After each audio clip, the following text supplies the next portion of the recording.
আজকে রান্না করব আমি মটর ডাল। মটর ডাল করব গাজর দিয়ে। গাজর দিয়ে মটর ডাল করার জন্য আমি মটর ডালটা ভিজিয়ে রেখেছি, ঘন্টাখানেক আগে ভিজিয়ে রেখেছি মটর ডালটা। আর নিয়েছি দুটো গাজর নিয়েছি, আমি কেটে নেব গাজরটা। আর একটা টমেটো নিয়েছি, আর নিয়েছি দুটো কাঁচা লঙ্কা। আর আমার লাগবে 5 ফোড়ন, গোটা গরম মশলা আছে থেতো করা, হলুদ গুঁড়ো আর নুন, আর লাগবে একটু ঘি। আমি আজকে রান্না করব ইন্ডাকশান ওভেনে। গ্যাসের তো খুব সমস্যা চলছে, তাই যাদের যাদের ইন্ডাকশান আছে বের করে ফেলুন, ইন্ডাকশানটা ইউজ করুন। এটা বেশি উঠবে না, এটা ভুল ধারণা। গ্যাসের সমস্যাটা অন্তত একটু সমাধান করতে হবে নিজেদেরকে। আমি ইন্ডাকশানে করব, তাই প্রেসারে ডালটা আমি সিটি দিয়ে নেব।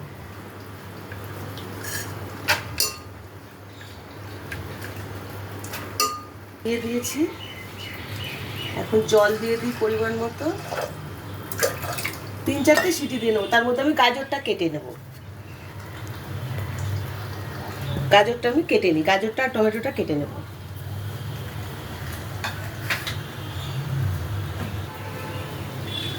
গাজরটা কেটে নিয়েছি, টমেটোটাও কেটে নিয়েছি। আমি এই গাজরটা বড় বড় করেই কেটে নিয়েছি। এই প্রেসারের মধ্যে দিয়ে দিলাম গাজরটা। গাজরও তো খাওয়া ভালো, খেতেও ভালো, গাজর সবভাবে খাওয়া যায়। টমেটোটাও দিয়ে দিলাম, আর 2-3টে কাঁচা লঙ্কা দিয়ে দিলাম। আমি একটা পাকা কাঁচা মিলিয়ে কাঁচা লঙ্কা দিয়ে দিলাম। দিয়ে সামান্য নুন দেবো। এখন নুন দিয়ে দিলাম হাফ চামচের মতো। দিয়ে আমি এখন প্রেসারটা আটকে দেবো, দিয়ে 2-3টে সিটি দিয়ে দেবো।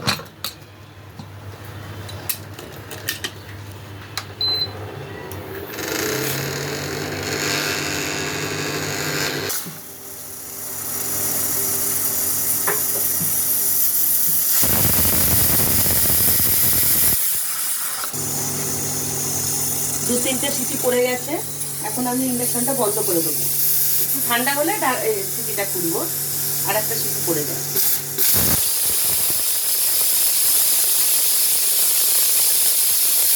এখন বন্ধ করে দিলাম। এটা সিদ্ধ হয়ে গেছে, প্রেসার থেকে নামিয়ে নিয়েছি। এখন আমি প্রেসার কুকারটা সরিয়ে দেবো। এখন এই কড়াইটা বসিয়ে দেবো, দিয়ে দেবো ডালটা ফোড়ন।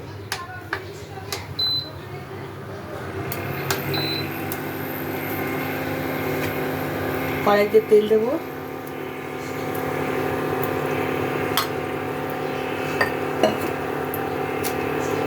গোটা গরম মশলা একটু ফোড়নে দেবো, একটু দারচিনি দেবো, একটু এলাচ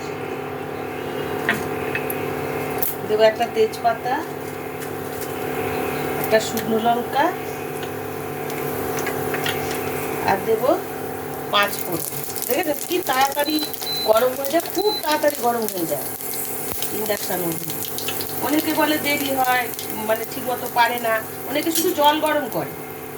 আমি এখন ডালটা দিয়ে দেবো।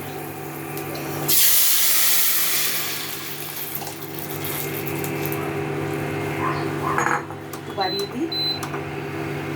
নুন আমি তখন দিয়েছিলাম, এখন সামান্য একটু নুন দেবো। আর আমি হলুদ দিইনি, হলুদ দিয়ে দেবো হাফ চামচের মতো। সামান্য একটু মিষ্টি দেবো, ব্যালেন্সটা ঠিক করার জন্য। এটা মিষ্টি মিষ্টিও খায়, আমি অল্পই দিলাম। গাজরটা এমনি একটু মিষ্টি মিষ্টি ভাব, কিন্তু গাজর যে কোনো সবজিতে দিলে দেখবেন একটু মিষ্টি মিষ্টি ভাব। আমি এটা একটু ভালো করে ফুটবে। গাজর তো খাওয়াও ভালো, যেভাবে হোক, ডালে ঝোলে কাঁচা কাঁচা খাওয়া যায় গাজর, নানানভাবে গাজর খাওয়া ভালো। তাই ডালের মধ্যে এইভাবে দিয়ে দেবেন, গাজরটাও খাওয়া হয়ে যাবে, ডালটারও খুব টেস্ট হয়। এটা রুটি দিয়ে, পরোটা দিয়ে খুব ভালো লাগে এই ডালটা। এটা রেডি হয়ে গেছে, এখন আমি কমিয়ে দিয়ে এটাকে বন্ধ করে দেবো। দিয়ে আমি দেবো 1 চামচ ঘি দেবো।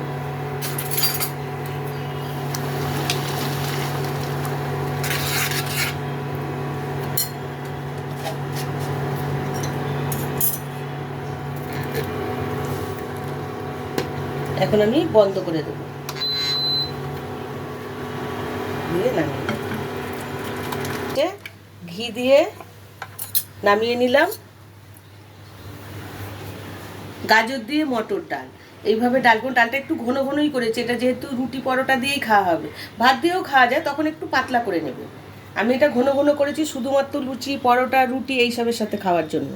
খেতে খুব ভালো লাগে কিন্তু এটা। এইভাবে ডাল করে দেখবেন, মাঝে মধ্যে খারাপ লাগে না।